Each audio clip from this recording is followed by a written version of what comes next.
Hello dear student, कैसे हो आप सब। मैं नीरज आप सभी का स्वागत करता हूं अपने ऑनलाइन चैनल प्रज्ञान पर। तो जैसा कि हम अपनी पिछली क्लास में लाइट के बारे में पढ़ रहे थे, हमने देखा कि light is a form of energy which travel in a straight line. इसके बाद हमने लाइट की प्रॉपर्टीज़ देखी, जहां हमने देखा कि लाइट हमेशा स्ट्रेट लाइन में ट्रेवल करती है। लाइट 7 डिफरेंट कलर से मिलकर बनी होती है, और जब भी लाइट किसी ओपेक ऑब्जेक्ट पर इंसिडेंट होती है तो वहाँ पर उस ऑब्जेक्ट की उस जगह पे क्या बन जाती है, शैडो बन जाती है। इसके बाद हमने देखा कि जो आपका रिफ्लेक्शन मतलब जब लाइट किसी सरफेस पे इंसिडेंट होती है तो वहाँ पर आपकी 3 फिनोमिना हो सकती है मेजरली। जैसे कि पहला आपका हो सकता है वहाँ पर रिफ्लेक्शन हो जाए, हो सकता है वहाँ पर रिफ्रैक्शन हो जाए, हो सकता है वहाँ पर एब्जॉर्प्शन हो जाए। तो उसके बाद हमने देखा कि एब्जॉर्प्शन तो कुछ नहीं है, जब लाइट किसी सरफेस से एब्जॉर्ब हो जाए तो उसको हम एब्जॉर्प्शन बोलते हैं। और उसके बाद हमने पढ़ा रिफ्लेक्शन के बारे में। तो रिफ्लेक्शन जो है, रिफ्लेक्शन एक लाइट के फिनोमिना है जिसमें लाइट जब किसी सरफेस पे इंसिडेंट होती है तो वापस वो उसी सरफेस से बाउंसिंग बैक हो जाती है, और ये जो फिनोमिना है इसको हम रिफ्लेक्शन बोले थे। इसके बाद हमने देखा था law of reflection. Law of reflection में हमने देखा कि ये फर्स्ट लॉ ऑफ रिफ्लेक्शन हमने देखा। फर्स्ट लॉ ऑफ रिफ्लेक्शन में हमने देखा कि जो इंसिडेंट एंगल है और जो रिफ्लेक्टेड एंगल है दोनों हमेशा क्या होते हैं, इक्वल होते हैं। उसके बाद हमने सेकंड लॉ ऑफ रिफ्लेक्शन देखा। सेकंड लॉ ऑफ रिफ्लेक्शन में हमने देखा कि incident light ray, reflected light ray, normal and point of incidence will lie always in same plane. तो ये सभी हमने इस पहले वाली क्लास में देखा। इसके बाद हमने एक चीज़ और देखी, वहाँ पे हमने टाइप्स ऑफ रिफ्लेक्शन भी देखा। हमने देखा कि जो रिफ्लेक्शन है वो मेजरली 2 टाइप का होता है, या तो रेगुलर रिफ्लेक्शन होता है या डिफ्यूज रिफ्लेक्शन होता है। रेगुलर रिफ्लेक्शन तब होता है जब लाइट रेज किसी स्मूथ सरफेस पर गिरेगी, और डिफ्यूज रिफ्लेक्शन तब होता है जब लाइट रेज किसी रफ सरफेस पर गिरेगी। और आज हम उससे आगे पढ़ते हैं, ठीक है। तो आज हम जो पढ़ने वाले हैं, आज हम पढ़ने वाले हैं मिरर के बारे में। तो मिरर क्या है? मिरर एक ऐसा ऑब्जेक्ट है जिसमें रिफ्लेक्शन होता है। जब भी कोई लाइट रेज किसी भी मिरर पे इंसिडेंट होती है तो मिरर क्या करता है, उस लाइट रे का क्या करता है, ये रिफ्लेक्शन करता है। तो चलिए स्टार्ट करते हैं। तो देखिए, जो मिरर है आपके, ये मिरर 2 प्रकार का होता है। पहला आपका होता है प्लेन मिरर और दूसरा आपका होता है स्पेरिकल मिरर। जो प्लेन मिरर होता है वो प्लेन मिरर आपके एक ऐसा मिरर होता है जिसकी रिफ्लेक्टिंग सरफेस जो होती है वो क्या होती है, फ्लैट होती है। और आपका जो स्पेरिकल मिरर होता है वो एक ऐसा मिरर होता है जिसकी रिफ्लेक्टिंग सरफेस जो होती है वो कैसी होती है, कर्व्ड होती है या स्पेरिकल होती है। तो देखिए यहाँ पे जो स्पेरिकल मिरर है ये आपके 2 प्रकार का होता है। पहला आपका होता है कन्वर्जिंग मिरर, दूसरा आपका होता है डाइवर्जिंग मिरर। जो कन्वर्जिंग मिरर है, ये मिरर एक ऐसा मिरर है कि जब भी लाइट रेज कन्वर्जिंग मिरर के सरफेस पे इंसिडेंट होती है तो अपनी सरफेस पे इंसिडेंट होने वाली सभी लाइट रेज को ये मिरर क्या कर लेता है, एक पॉइंट पे कन्वर्ज कर लेता है। तो इसीलिए हम इसको कन्वर्जिंग मिरर बोलते हैं। और जो दूसरा मिरर है वो अपना होता है डाइवर्जिंग मिरर। डाइवर्जिंग मिरर एक ऐसा मिरर होता है जो इसकी सरफेस पे गिरने वाली जितनी भी लाइट रेज होती है उनको ये डिफरेंट डायरेक्शन में डाइवर्ज कर देता है आफ्टर द रिफ्लेक्शन। तो कन्वर्जिंग मिरर का एग्जांपल आपके कॉनकेव मिरर हो गया और डाइवर्जिंग मिरर का आपके एग्जांपल कॉन्वेक्स मिरर हो गया। एक एक करके हम इनके डेफिनेशन के बारे में बात करते हैं। तो सबसे पहले हम जो है प्लेन मिरर के बारे में लिखते हैं। आप मेरे साथ के साथ यहाँ पर आपके नोटबुक में नोट करते चलिएगा।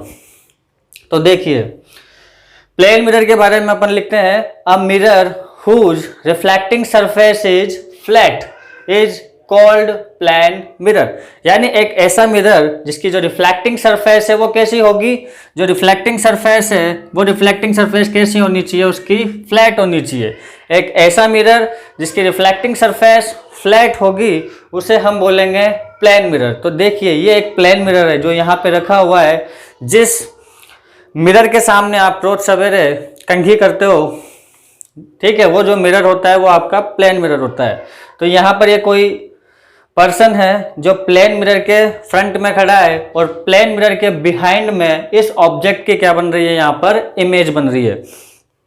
आपने देखा होगा कि जब आप किसी प्लेन मिरर के सामने जाके फ्रंट में उसके खड़े होते हैं तो उस प्लेन मिरर के पीछे की ओर यानी बैकवर्ड में आपको आपकी इमेज दिखाई देती है। ठीक है, तो ये जो इमेज बनती है प्लेन मिरर से, ठीक है, ये जो इमेज बनती है प्लेन मिरर से, ये इमेज प्लेन मिरर से उतने ही डिस्टेंस पे बनती है जितने डिस्टेंस में यहाँ पे प्लेन मिरर से क्या होगा, आपके ऑब्जेक्ट होगा। मैं इस बात को अगर सीधी सीधी भाषा में बोलना चाहूँ तो इस तरह से बोल सकता हूँ कि ये ऑब्जेक्ट है और ये प्लेन मिरर है। तो ऑब्जेक्ट और प्लेन मिरर के बीच में जो डिस्टेंस होगा वो इक्वल होगा इमेज और प्लेन मिरर के बीच में। यहाँ पे जो मेरा है ये ऑब्जेक्ट है और यहाँ पर इस ऑब्जेक्ट की ये क्या बनी हुई है, आपके इमेज बनी हुई है। तो जितना डिस्टेंस ऑब्जेक्ट और प्लेन मिरर के बीच में होगा उतना ही डिस्टेंस इमेज और ऑब्जेक्ट के बीच में हमेशा होगा। जितनी हाइट आपके ऑब्जेक्ट की होती है उतनी हाइट आपके इमेज की होती है, लेकिन आपके ऑब्जेक्ट का जो लेफ्ट होता है वो इमेज का राइट बन जाता है और इमेज का जो लेफ्ट होता है वो ऑब्जेक्ट का राइट बन जाता है। इसी के साथ एक चीज और यहाँ पे देखने वाली बात ये होती है कि आप जैसा होंगे वैसे के वैसे आपको बिल्कुल सामने वैसे के वैसे दिखाई देंगे। बस ये कुछ प्रॉपर्टीज है जो प्लेन मिरर की होती है जब प्लेन मिरर से आप क्या बनाते हो, किसी भी ऑब्जेक्ट की इमेज बनाते हो। तो आइए प्लेन मिरर की प्रॉपर्टीज के बारे में थोड़ा सा एक बार देख लेते हैं। तो प्रॉपर्टीज ऑफ प्लेन मिरर में जो फर्स्ट प्रॉपर्टी है किसी भी प्लेन मिरर की वो ये है कि जो फोकल लेंथ होती है किसी भी प्लेन मिरर की वो इन्फिनिटी होती है। किसी भी प्लेन मिरर की फोकल लेंथ जो होती है वो इन्फिनिटी होती है। आपके ये फोकल लेंथ जो है ये टर्म अभी यहाँ पे थोड़ी समझ में हो सकता है नहीं आए, तो इसको आप एक बार के लिए याद कर लीजिए। जब अपन आगे पढ़ रहे होंगे और जब फोकल लेंथ आएगी तो यहाँ पर मैं आपको इसको दोबारा एक्सप्लेन करूंगा। तो अभी के लिए आप सिर्फ नोट कर लीजिए कि किसी भी प्लेन मिरर की जो फोकल लेंथ होती है वो क्या होती है, इनफाइनाइट होती है। सेकेंड प्रॉपर्टी जो होती है वो होती है कि distance of image from mirror is equal to the distance of object. मतलब जितना डिस्टेंस इमेज का होगा मिरर से उतना ही डिस्टेंस आपके किसका होगा, ऑब्जेक्ट पर। सीधी भाषा में बोलो तो जितने डिस्टेंस पर आप ऑब्जेक्ट को रखोगे मिरर से उतने ही डिस्टेंस पे पीछे उसकी क्या बनेगी, इमेज बनेगी। इसके बाद थर्ड प्रॉपर्टी देखिए, image formed by plane mirror is laterally inverted. मतलब किसी भी प्लेन मिरर से जो इमेज बनती है वो कैसी होती है, लेटरली इन्वर्टेड होती है। जो मैं आपको एक्सप्लेन कर चुका हूं कि आपके ऑब्जेक्ट का लेफ्ट इमेज का राइट हो जाएगा और इमेज का लेफ्ट ऑब्जेक्ट का राइट हो जाएगा। इसकी डेफिनेशन मैंने यहाँ पे नोट करी है, तो इसको देखते हैं। लेटरल इन्वर्जन देखो, phenomena in which left of image appears to be right of object and vice versa is called lateral inversion। मतलब एक फिनोमिना जिसमें किसी भी इमेज का जो लेफ्ट है वो ऑब्जेक्ट का राइट बन जाए और ऑब्जेक्ट का जो राइट है वो इमेज का लेफ्ट बन जाए, तो हम इसको बोलते हैं लैटरल इन्वर्जन। ठीक है,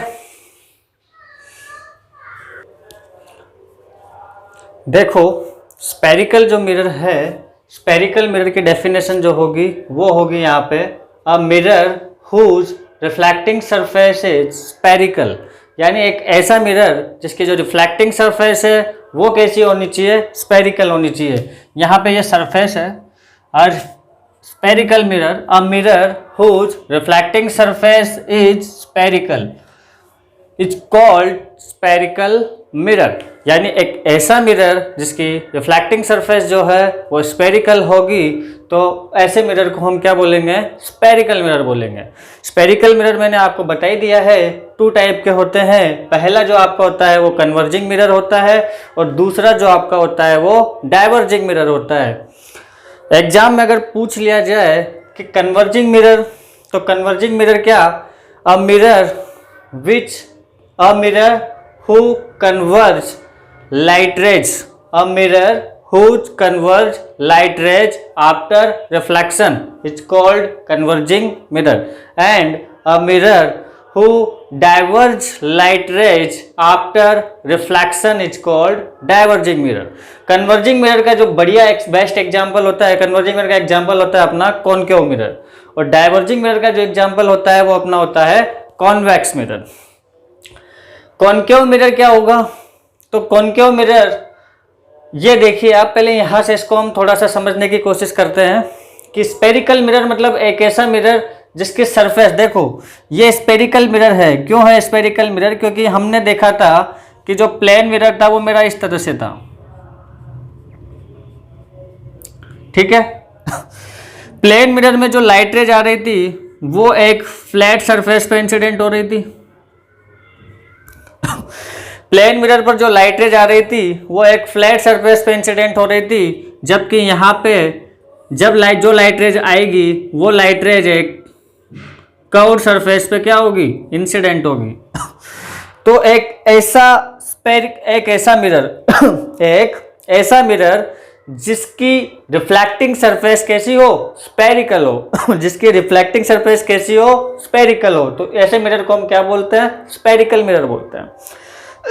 यहां पे भी देख लो आप, इस पर जब लाइट रेज आके इंसिडेंट होगी तो इस तरह से आके लाइट रेज इंसिडेंट होगी कि नहीं होगी? बताओ। ये लाइट रेज आ रही है, यहां से सपोज इस तरह से लाइट रेज आ रही है, ये इस तरह से इंसिडेंट हो रही है, तो ये कैसी सरफेस है? कर्व्ड सरफेस है, एक स्पेरिकल सरफेस है। बोले तो एक स्पेरिकल सरफेस है। तो जब भी किसी स्पेरिकल सरफेस पे लाइट रेज आके गिरेगी तो इस तरह के जो मिरर होगा उसे हम बोलेंगे स्पेरिकल मिरर। और अगर जो रिफ्लेक्टिंग सरफेस वो मेरी फ्लैट होगी तो वो अपना मिरर हो जाएगा प्लेन मिरर। और रिफ्लेक्टिंग सरफेस अगर स्पेरिकल होती है तो स्पेरिकल मिरर। स्पेरिकल मिरर दो टाइप का हो गया, कन्वर्जिंग एंड डाइवर्जिंग। यानी ये हमारा एक कन्वर्जिंग मिरर है और ये हमारा एक डाइवर्जिंग मिरर है। कहने का मतलब अगर यहाँ पे लाइट रेज गिरेगी तो ये लाइट रेज आफ्टर रिफ्लेक्शन किसी एक पॉइंट पे क्या हो जाएगी? इकट्ठा हो जाएगी। किसी एक पॉइंट पे क्या हो जाएगी? ये कलेक्ट हो जाएगी, कन्वर्ज हो जाएगी। जबकि यहाँ पे जो लाइट रेज इंसिडेंट होगी ये लाइट रेज आफ्टर रिफ्लेक्शन क्या हो जाएगी? डाइवर्ज हो जाएगी। तो जो मिरर लाइट रेज को डाइवर्ज करता है आफ्टर रिफ्लेक्शन, ऐसे स्पेरिकल मिरर को हम डाइवर्जिंग मिरर बोलते हैं। और जो मिरर लाइट रेज को आफ्टर रिफ्लेक्शन कन्वर्ज करता है, ऐसे मिरर को हम कन्वर्जिंग मिरर बोलते हैं। कन्वर्जिंग मिरर का एग्जांपल आपका हो गया कॉनकेव मिरर, और डाइवर्जिंग मिरर का आपका एग्जांपल हो गया कॉन्वेक्स मिरर। कॉनकेव मिरर की डेफिनेशन क्या है देख लो। इसी के बारे में मैं थोड़ा सा अगर और इसको क्लासिफाई करना चाहूं तो जब मैं इसको देखो, इस स्पेयर को अगर मैं कंप्लीट करता हूं, ये आप सर्कल नहीं है, ठीक है, ये 2D डायग्राम नहीं बना रहा हूं मैं यहाँ पे, आप इसको थोड़ा सा आपको इमेजिन करना पड़ेगा। ये सर्कल नहीं है, एक तरह से पूरा स्पेयर है, ठीक है। यहाँ पे देख लो आप, इस तरह से कोई स्पेयर है। सपोज दैट जैसे आपके पास फुटबॉल वगैरह होती है तो उस तरह का फुटबॉल जैसा स्पेयर का एक आपके पास ग्लास की बॉल है। आपके पास फुटबॉल जैसे एक क्या है? ग्लास की बॉल है। उस ग्लास की बॉल को आपने इस तरह से कट कर दिया। उस ग्लास के बॉल को आपने इस तरह से यहाँ से क्या कर दिया? कट कर दिया। तो आपके पास जो पोर्शन बचेगा वो कौन सा बचेगा? ये वाला पोर्शन बचेगा, नहीं बचेगा? बताओ। इस पोर्शन को मैंने यहाँ पे बना दिया। ऐसे यहाँ पे देखो, ये कोई स्पेयर है, ये कोई ग्लास की बॉल है, और इस ग्लास की बॉल को भी मैंने यहाँ से इस तरह से कट कर दिया और इस पोर्शन को ऐसे करके बाहर अलग से निकाल दिया। इसको मैं बना के दिखा देता हूँ तुम्हें। देखो,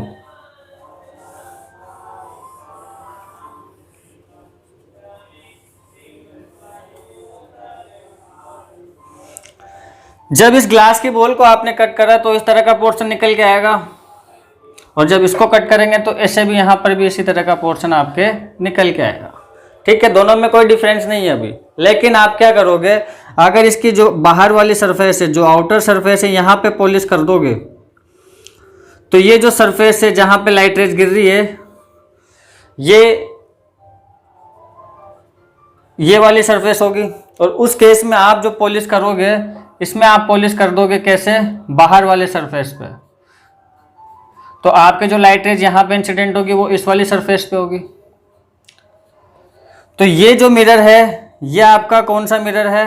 कॉनकेव मिरर है। और ये जो मिरर है ये आपका कौन सा मिरर है? कॉन्वेक्स मिरर है। अब अगर आप सपोज जिस साइड से लाइट रेज आ रही है, अगर उस साइड से आप इसको कवर करेंगे तो वो जो जहां से लाइट रे आ रही है वो आपका पॉइंट कहाँ आ गया? अंदर आ गया स्फेयर के। इससे आप कंप्लीट करके अगर रिफ्लेक्टिंग सरफेस से वापस क्या बनाते हो? पूरा का पूरा स्फेयर बनाते हो। तो जो आपका पॉइंट बनाया है आपने वो पॉइंट कहाँ आ गया? इसमें अंदर आ गया। इसीलिए mirror whose reflecting surface is curved inward. Curved तो होनी चाहिए पर कैसी कर्व्ड होनी चाहिए? इनवर्ड होनी चाहिए। तो वो आपका कौन सा मिरर हो जाएगा? वो आपका मिरर हो जाएगा कॉनकेव मिरर हो जाएगा। सेम टू सेम यहाँ पे देखो, लाइट रेज कहाँ से आ रही है? यहाँ से आ रही है। तो मतलब आपका सोर्स यहाँ पे होगा नहीं होगा लाइट का? बताओ। यहाँ से लाइट रेज आ रही है ना उस पर, तो यहाँ पे आपका लाइट का सोर्स होगा। अब ये सोर्स है, ठीक है। अब ये आपकी कौन सी सरफेस है? रिफ्लेक्टिंग सरफेस है। यह आपकी कौन सी सरफेस है? रिफ्लेक्टिंग सरफेस है। इसको कंप्लीट करके जब वापस स्फेयर बनाएंगे तो कैसे बनेगा? इस तरह से बनेगा। आपका ये सर्कल में आया क्या? सॉरी, स्फेयर में आया क्या? अंदर नहीं आया। मतलब ये कर्व्ड कैसी है? आउटवर्ड है। आप इसको मैं एक तरह से समझने के लिए आपको एक्सप्लेन कर रहा हूं। तो कर्व्ड अगर आउटवर्ड सरफेस होगी, रिफ्लेक्टिंग सरफेस अगर कर्व्ड आउटवर्ड होगी तो कौन सा मिरर होगा? आपके कॉन्वेक्स मिरर होगा। और कर्व्ड अगर इनवर्ड है तो कौन सा मिरर होगा? आपके कॉनकेव मिरर होगा। अगर किसी को समझने में कोई प्रॉब्लम आ रही है तो एक बार वीडियो को वापस से दोबारा देखें और अच्छे से ध्यान से बातों को सुने। कुछ भी नहीं है। जो रिफ्लेक्टिंग सरफेस है वो अगर कर्व्ड इनवर्ड है, मतलब देखो यहाँ से अगर आप यहाँ पर हो तो ये आपको इस गोले में क्या कर लेगा? बंद कर लेगा। और अगर आप यहाँ पर हो जहाँ से लाइट आ रही है वहीं पर आपको खड़ा होना है। यहाँ पर आप आ गए और यहाँ से लाइट जा रही है, तो जब आपने इसको कवर किया तो आप स्फेयर के अंदर आ गए, मतलब कर्व्ड इनवर्ड है। और यहाँ पर कर्व्ड आउटवर्ड क्यों है? क्योंकि यहाँ से लाइट जा रही है, आप वहीं पर खड़े हो गए जहाँ से लाइट जा रही है और आपने यहाँ से इसको पूरा स्फेयर बना दिया। तो जो स्फेयर है, आप स्फेयर के अंदर नहीं आए ना इस केस में। तो जब आप स्फेयर के अंदर नहीं आए मतलब रिफ्लेक्टिंग सरफेस कैसी है? ये कर्व्ड आउटवर्ड है। ये कर्व्ड कैसी है? इनवर्ड है। अगर रिफ्लेक्टिंग सरफेस कर्व्ड इनवर्ड होगी तो आपका जो मिरर है वो कॉनकेव होगा, और कर्व्ड आउटवर्ड होगी तो आपका जो मिरर है वो कौन सा हो जाएगा? कॉन्वेक्स हो जाएगा। ऐसे कैसे? सेम टू सेम इनकी डेफिनेशन भी यही है। Mirror whose reflecting surface is curved inward is called concave mirror. Mirror whose reflecting surface is curved outward is called convex mirror. अब बात करते हैं इन कॉनकेव मिरर और कॉन्वेक्स मिरर से रिलेटेड कुछ इंपॉर्टेंट टर्म्स है जो आपके एग्जाम पॉइंट ऑफ व्यू से इंपॉर्टेंट है। एक एक करके जितने भी मिरर की जो इंपॉर्टेंट टर्म्स है उनको देखते हैं। तो जो सबसे पहले आपके सामने टर्म्स आ रही है यहाँ पे, वो है आपके सामने यहाँ पे पोल। पोल के बारे में देखो। अब यहां से आप समझने की कोशिश करना है इसको एक बार फिर से।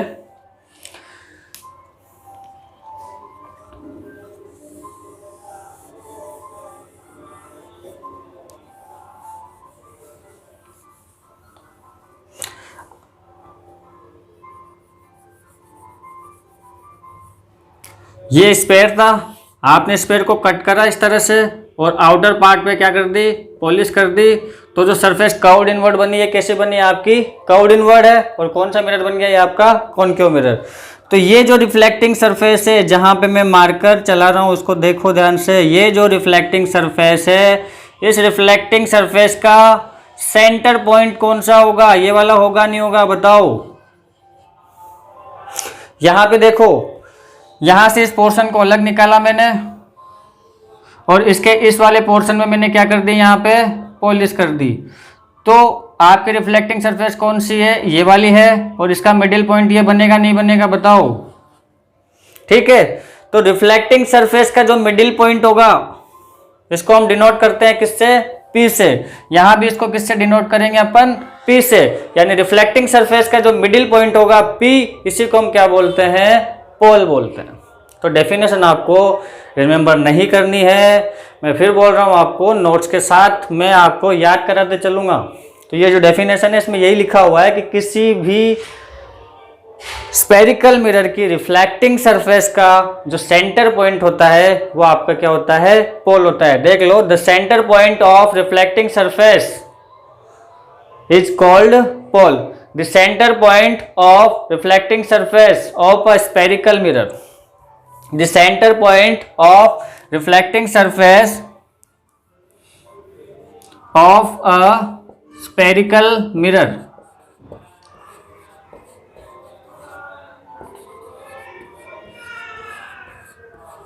Is called pole.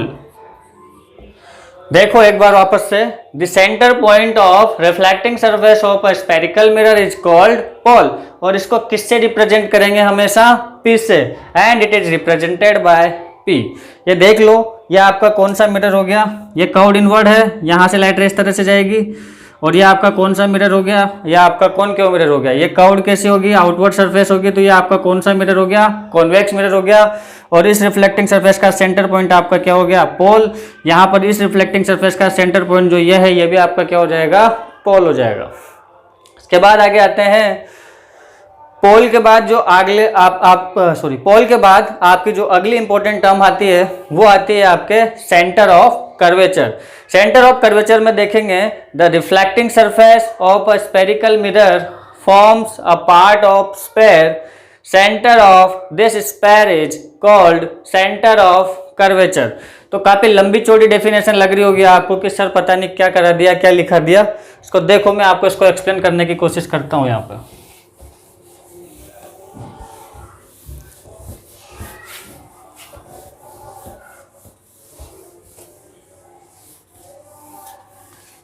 देखो, the centre the reflecting surface of a spherical mirror, तो सबसे पहले आपका एक स्पेरिकल मिरर ये है,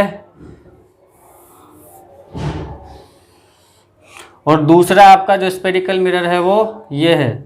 ये रिफ्लेक्टिंग सरफेस के जब आउटर मोस्ट में यहाँ पे आपने क्या कर दी, इसमें पॉलिश कर दी, तो ये सरफेस आपकी रिफ्लेक्टिंग सरफेस है, जहाँ पे लाइट रेज क्या होगी, इंसिडेंट होगी। कौन सा मिरर है ये, आपका कॉनकेव मिरर है।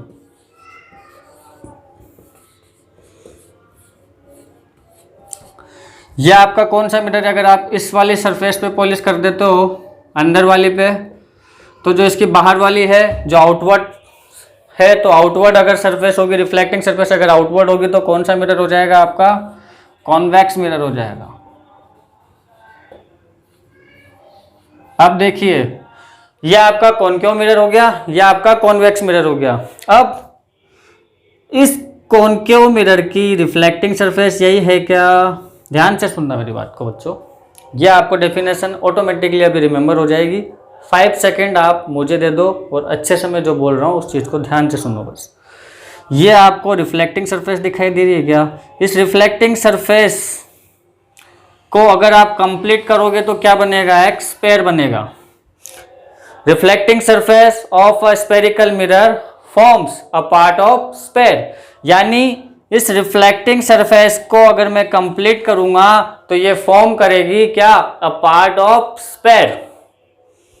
यहां पे देखो, यह आपका कॉन्वेक्स मिरर है, यह आपका कौन सा मिरर है, कॉन्वेक्स मिरर है। इसके इस वाले पोर्शन पे आपने पॉलिश करा हुआ है। जब इसको आप कंप्लीट करोगे तो ये आपका यहाँ से क्या बन जाएगा, स्पेयर बन जाएगा।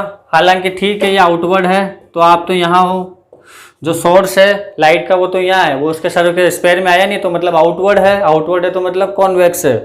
अब देखो यहाँ से, ये रिफ्लेक्टिंग सरफेस है कि नहीं है, तो ये जो कॉन्वेक्स मिरर की रिफ्लेक्टिंग सरफेस है, ये फॉर्म कर रही है a part of sphere, and ये जो स्पेयर है इसके बीच में क्या होता है, एक सेंटर पॉइंट होता है। यहाँ पर भी इस स्पेयर के बीचों बीच यहाँ पे क्या होगा, एक सेंटर पॉइंट होगा। इसको हम C से डिनोट करेंगे, इसको हम किससे रिप्रेजेंट करेंगे, C से रिप्रेजेंट करेंगे। एंड इसी को हम क्या बोलेंगे, सेंटर ऑफ कर्वेचर। इसी को हम क्या बोलेंगे, सेंटर ऑफ कर्वेचर। तो the reflecting surface of a spherical mirror is form a part of sphere, centre of that sphere is called centre of curvature. The reflecting surface of a spherical mirror is form a part of sphere. Center of that sphere is called center of curvature and it is represented by, यहाँ पर इसमें आगे note करेंगे, it is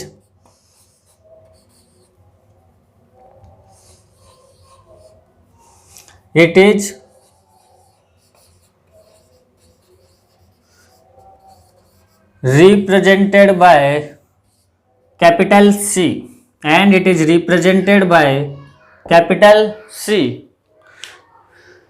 it is represented by capital C. तो आपका जो centre of curvature है वो एक रिफ्लेक्टिंग सरफेस जो होती है फॉर्म करती है एक स्पेयर को, और उस स्पेयर का जो सेंटर होता है वो आपके क्या होता है, वो आपके होता है सेंटर ऑफ कर्वेचर होता है। देखिए स्टूडेंट, रेडियस ऑफ कर्वेचर, जैसे हमने सेंटर ऑफ कर्वेचर को पढ़ा है ठीक वैसे का वैसा ही आपका रेडियस ऑफ कर्वेचर है। जो रिफ्लेक्टिंग सरफेस है यह आपको पता होगा कौन सा मिरर है, ये अपना कॉनकेव मिरर है, ये अपना कॉन्वेक्स मिरर है, कॉनकेव मिरर और कॉन्वेक्स मिरर। तो रिफ्लेक्टिंग सरफेस ये वाली जो दिखाई दे रही है रिफ्लेक्टिंग सरफेस है और ये फॉर्म करती है अ पार्ट ऑफ स्पेयर। यहाँ पर ये जो रिफ्लेक्टिंग सरफेस आपको दिखाई दे रही है ये फॉर्म करती है अ पार्ट ऑफ स्पेयर। और ध्यान से देखो यहाँ पे इस स्पेयर की आपको ये रेडियस दिखाई दे रही है, यहाँ पर भी इस स्पेयर की कुछ ना कुछ रेडियस होगी। तो इसी को हम क्या बोलेंगे, उसी मिरर के रेडियस ऑफ कर्वेचर। तो इसको डेफिनेशन में मैंने यहाँ पे लिखा हुआ है, एक बार इसको समझने की कोशिश करेंगे, देखेंगे इसको क्या लिखा है। देखो, reflecting surface of a spherical mirror. Reflecting surface यानी किसी मिरर की जो रिफ्लेक्टिंग सरफेस है वो फॉर्म करती है अ पार्ट ऑफ स्पेयर, और वो जो स्पेयर है उस स्पेयर की जो रेडियस होगी उसे आप क्या बोलोगे, रेडियस ऑफ कर्वेचर। तो reflecting surface of a spherical mirror is form a part of sphere, radius of that sphere is called radius of curvature and it is represented by capital R. It is represented by capital R, मैंने bracket में लिखा हुआ है वहां पे, तो इस line को आपको ऐड कर लेना है। It is represented by capital R, तो ये मैंने बता दी। इसके केस में ये वाली रेडियस ऑफ कर्वेचर होगी और कॉन्वेक्स मिरर के केस में वो वाली आपकी रेडियस ऑफ कर्वेचर होगी। अब देखिए आगे अगली टर्म पर अपन चलते हैं जो कि आपकी आ जाएगी प्रिंसिपल एक्सिस। काफी इंपॉर्टेंट टर्म है, एग्जाम में आपके क्वेश्चन बन जाता है कभी यहाँ से, तो आपको इनकी जो डेफिनेशन है इसको अच्छे से नोट करते हुए चलना है, साथ के साथ याद करते हुए चलना है, आपको रटना नहीं है। यहाँ पे मैं हैंड टू हैंड आपको इनको बता रहा हूँ कि किस तरह से आपको इन्हें रिमेंबर रखना है। आपको हर चीज आप रट नहीं सकते हो, तो आपको उनको समझना है, ठीक है। डेफिनेशंस को आपको अच्छे से समझना है और मैं यहाँ पर आपको एक एक डेफिनेशन को अच्छे से समझाते चल रहा हूँ ताकि अच्छे से आप जब दोबारा उस चीज़ों को पढ़ोगे तो आपको वो रिमेंबर हो जाए अच्छे से। देखिए प्रिंसिपल एक्सिस में क्या है, इमेजिनरी लाइन, कोई भी इमेजिनरी लाइन, ये है आपके प्रिंसिपल एक्सिस। दिख रही है आपको डायग्राम में, यहाँ पे ये वाली जो डॉट डॉट करके मैंने बनाई हुई है ये आपकी प्रिंसिपल एक्सिस है। तो principal axis same to same जैसे हमने नॉर्मल किया था, नॉर्मल भी एक इमेजिनरी लाइन था वहां पे जहां पे हमने रिफ्लेक्शन पढ़ा था, वैसे के वैसे यहाँ पे प्रिंसिपल एक्सिस एक इमेजिनरी लाइन है। तो imaginary line which Passage through, इसको क्या बोला था हमने, सेंटर ऑफ कर्वेचर, इसको क्या बोला था हमने, पोल बोला था। तो imaginary line that passes through center of curvature and pole, a imaginary line that passes through pole and center of curvature is called principal axis। Definition में यही है, तो इसको आप अगर अच्छे से समझोगे तो आपको डेफिनेशन रटने की जरूरत नहीं पड़ेगी। देख लीजिए, imaginary line passes through center of curvature and pole is called principal axis and it is represented by P dot A dot, ठीक है। देखो यहां पर आया पोल, पोल की डेफिनेशन हमने क्या पढ़ी थी, centre of reflecting surface is called पोल।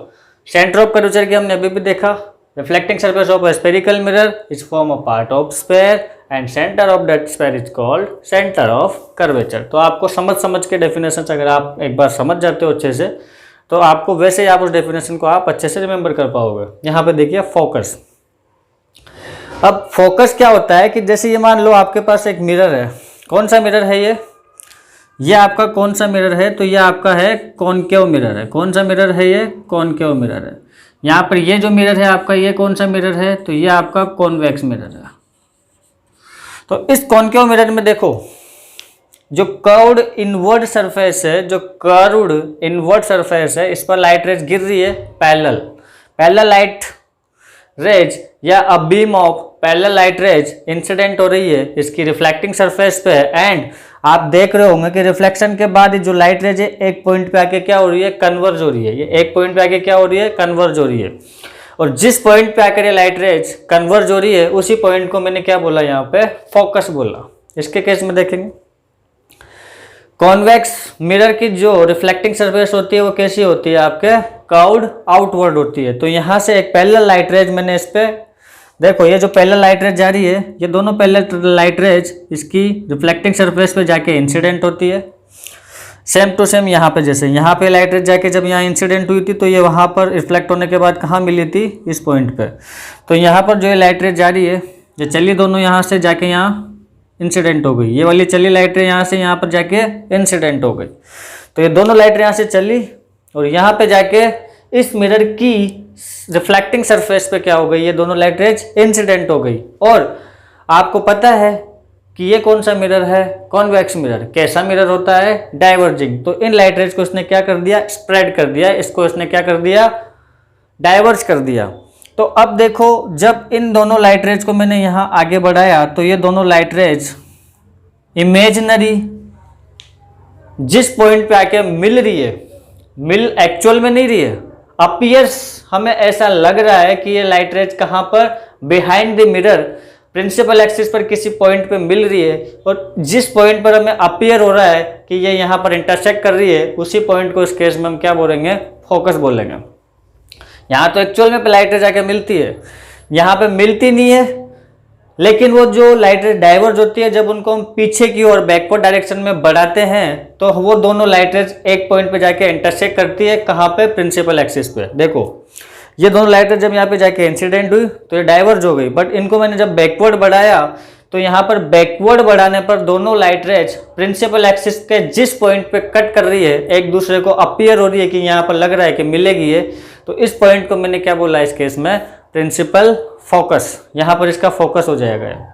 यानी हमने मिली नहीं तो जबरदस्ती दोनों को पकड़ के मिला दिया, और जहाँ मिला वो इस केस में क्या बन गया, फोकस। यहाँ तो मिल ही रही है, यहाँ मिल नहीं रही तो हमने जबरदस्ती मिला दी उनको। ठीक है, तो देखो इसकी डेफिनेशन को कैसे रिमेंबर करेंगे, तो कुछ नहीं है, इसको भूल जाओ, क्या लिखा है पता नहीं है मुझे। आप तो यहाँ से देखो, एक पैरेलल लाइट रेज है, पैरेलल लाइट रेज है, यहाँ भी पैरेलल लाइट रेज है, पैरेलल लाइट रेज इंसिडेंट हो रही है कहाँ पे, reflecting surface of spherical mirror. यही हो रहा है भाई, यही हो रहा है ना।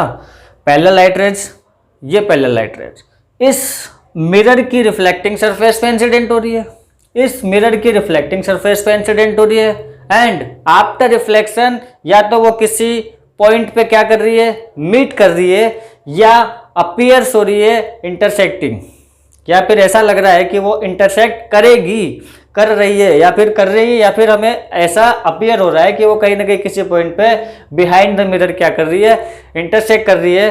तो वो पॉइंट क्या कहलाएगा, आपका फोकस होगा। तो एक बार मैं डेफिनेशन बना रहा हूं, आप लोग देखना।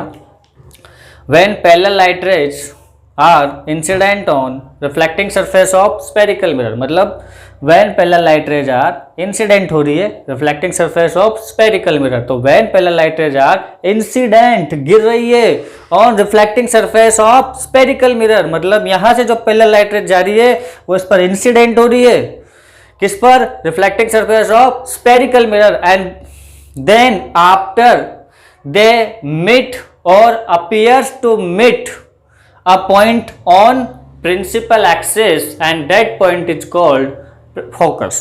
तो देख लो इसकी definition. a point on principal axis, point principal axis पे एक पॉइंट जहां पे लाइट रेज या तो मीट करेगी या आपको अपीयर होगी, मीट करती हुई, अपीयर होगी, इंटरसेक्ट करती हुई, और उसी पॉइंट को आप क्या बोलोगे, फोकस। फोकस होगा कहाँ पे, प्रिंसिपल एक्सिस पे होगा, और वहां पे लाइट रेज या तो मीट करेगी या अपीयर्स होगी, मीट करती हुई आपको। तो क्लियर हुआ होगा आपको, आई होप अच्छे से ये चीज। इसके बाद अपन आते हैं आगे फोकल लेंथ पर। तो देखो यहां पे आपके पास पोल है, centre point of reflecting surface, जिसे हमने क्या बोला, पोल। यहाँ पे आपका सेंटर ऑफ कर्वेचर है, form reflecting surface of spherical mirror form a part of sphere, this sphere has a centre and that is called centre of curvature. अब देखो हमने इस डिस्टेंस को यहाँ से इस तरह से जब इसको कंप्लीट किया था तो इसको हमने क्या बोला था, यहाँ पे रेडियस ऑफ कर्वेचर बोला था। इसको हमने क्या बोला था, यहाँ पे रेडियस ऑफ कर्वेचर। अच्छा, फोकस कहाँ पे आया है, देखो यहाँ पे सेंटर ऑफ कर्वेचर और पोल के बीच में एक पॉइंट और आ गया जिसको हमने क्या बोल दिया, फोकस बोल दिया। यहाँ पे यही है, यह आपका पोल है, यह आपका सेंटर ऑफ कर्वेचर है और जस्ट इनके बीचों बीच आता है। ठीक है, पोल और सेंटर ऑफ कर्वेचर के बीचों बीच आता है आपका फोकस। ठीक है, तो ये जो आपकी यहाँ से यहाँ तक की लेंथ, देखो रेडियस है ना, ये स्फीयर की रेडियस तो सेम ही होगी, तो ये आर होगी नहीं होगी, बताओ। स्फीयर की रेडियस तो सेम ही होगी, तो ये जो है ये आपकी रेडियस ऑफ कर्वेचर इसकी कितनी है, आर है, तो ये आपकी रेडियस ऑफ कर्वेचर होगी नहीं होगी, यहाँ तक की लेंथ होगी। और यहाँ पे बीच में आपका क्या आ रहा है, फोकस आ रहा है। यहाँ पे बीच में आपका क्या आ रहा है, फोकस आ रहा है। तो ये जो डिस्टेंस है, ये वाली डिस्टेंस को मैं स्मॉल एफ से रिप्रेजेंट करता हूँ और इसको मैं बोलता हूँ फोकल लेंथ। इसको मैं एक बार अच्छे से बना के आपको बताता हूँ।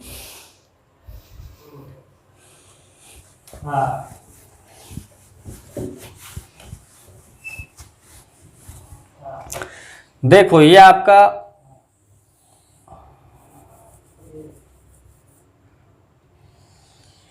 लेंस हो गया, ठीक है। ये इसका क्या हो गया, आपके पोल हो गया, centre point of reflecting surface. And देखो reflecting surface of a spherical mirror is form a part of sphere. This sphere has a center and that is called center of curvature.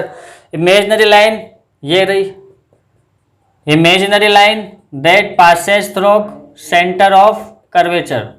Imaginary line that passes through center of curvature. इसको हमने क्या बोला था, principal axis. Reflecting surface of a spherical mirror is form a part of sphere and this sphere has a radius and that is called radius of curvature. तो ये वाली आपकी radius of curvature है, तो यहाँ से ये वाली लेंथ भी आपकी क्या हो जाएगी, रेडियस ऑफ कर्वेचर। और फोकस कहाँ पे आया था आपका, पोल और सेंटर ऑफ कर्वेचर के बीच में आया था। फोकस कहाँ आया था आपका, पोल और सेंटर ऑफ कर्वेचर के बीच में आया था। तो ये वाली तो पूरी लेंथ आपकी जो यहाँ से यहाँ तक की है, ये आपकी रेडियस ऑफ कर्वेचर है कि नहीं है, ठीक है। और ये वाली जो लेंथ होगी किसकी, पोल और फोकस के बीच की, उसको हम क्या बोलेंगे, फोकल लेंथ बोलेंगे। और आपकी ये जो होती है फोकल लेंथ और ये जो होती है पूरी रेडियस ऑफ कर्वेचर। और जो रेडियस ऑफ कर्वेचर होती है वो फोकल लेंथ की क्या होती है, दुगना होती है। फोकल लेंथ की वो 2 टाइम होती है। रेडियस ऑफ कर्वेचर जो फोकल लेंथ है उसके आपके कितने टाइम होती है, 2 टाइम होती है। तो इसको देख लो, distance between pole and focus, distance between pole and focus, distance between pole and focus is called focal length. आपको अच्छे से क्लियरिफाई हुआ होगा कि जो डिस्टेंस होता है ये आपका, अच्छे से मैं अगर इसको बड़ा करके भी बनाऊं यहाँ पे, तो ये आपका मिरर हो गया। कौन सा मिरर होगा, ये आपका कॉनकेव मिरर होगा। Very good. यहाँ पे ये आपका कॉनकेव मिरर है और ये आपका पूरा एक स्फीयर बना रहा है। इस स्फीयर के सेंटर को आप क्या बोलते हो, सेंटर ऑफ कर्वेचर। या आपका क्या हो गया, pole, middle point, centre point of reflecting surface pole, और सेंटर का मिड पॉइंट आपका हो जाएगा centre of curvature. Imaginary line that passes through, imaginary line that passes through center of curvature and pole is called, आपने क्या बोला था इसको, principal axis। and reflecting surface of a spherical mirror is form a part of sphere. This sphere has a radius, और इस radius को आपने radius of curvature बोला, तो पूरी इसकी स्फीयर की रेडियस सेम होगी नहीं होगी, बताओ। तो यहाँ से ये डिस्टेंस भी कितना होगा, रेडियस ऑफ कर्वेचर के इक्वल ही होगा। यहाँ पर इन दोनों पॉइंट के बीच में आपका क्या है, देखो यहाँ से फोकस आ रहा है, वहां भी आ रहा है, दोनों का मिड पॉइंट होता है। यह आपका हो गया फोकस। तो distance between focus and pole, distance between focus and pole, distance between pole and focus is called focal length and it is represented by small F. यानी ये जो डिस्टेंस होगा यह आपकी फोकल लेंथ होगी और इसको आप किससे रिप्रेजेंट करोगे, स्मॉल एफ से रिप्रेजेंट करोगे। किससे रिप्रेजेंट करोगे आप इसको, स्मॉल एफ से। और आपकी जो रेडियस ऑफ कर्वेचर है वो फोकल लेंथ का कितने टाइम होगी, 2 टाइम होगी। आई होप आपके अच्छे से समझ में आएगी बात जो मैंने आपको समझाई है यहाँ पे। ओके डियर फ्रेंड, आज अपन यहीं तक पढ़ेंगे, इसके आगे अपन अपनी नेक्स्ट क्लास में पढ़ेंगे। और अगर आपको वीडियो पसंद आया हो तो चैनल को सब्सक्राइब और लाइक करना ना भूले। Thank you so much.